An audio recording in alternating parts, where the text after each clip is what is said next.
Samantala, paghahanda naman para sa pagdaraos ng Asia-Pacific Economic Cooperation o APEC meeting sa lungsod ng Cebu kung saan po mahigit sa 3,000 delegasyon ang inaasahang dadalo.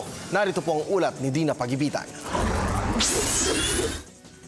Handang-handa na ang mga kalsada sa Cebu City sa pagdating ng mahigit 3,000 delegasyon ng Asia-Pacific Economic Cooperation o APEC.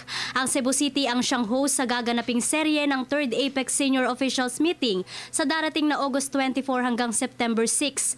Tiniyak ni Department of Public Works and Highways Secretary Rogelio Singson na tapos na ang pagsasaayos ng mga kalye sa Mactan Island at 4 na lugar sa Cebu City ang August 18, 4 na araw bago ang APEC meeting. It looks like we will be ready by the 18th. By August 18, wala na kayong makikita equipment doon sa mga dadaan ng kalye. I just wanted to make sure na yung mga dadaanan ng mga kalye malinis na at matapos na yung mga lane markings. No? Matatapos na ring isaayos ng ahensya ang mga natukoy na flood-prone areas sa mga lugar. Maraming kalye dito kasi flood-prone no?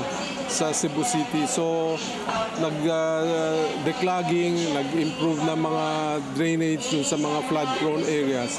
So, yun, malinis na rin yun. So, dalawa yun, kalye at saka yung flooding ang ina-address namin. Sa kanyang pagdating sa lalawigan, bibigyan ng briefing ng ahensya si Pangulong Aquino patungkol sa mga infrastructure projects sa Cebu.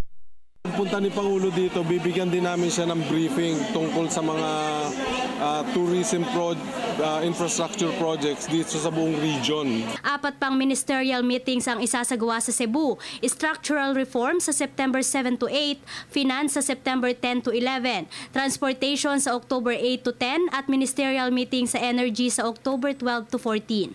Para sa Telebisyon ng Bayan, ako si Dina Pagibitan.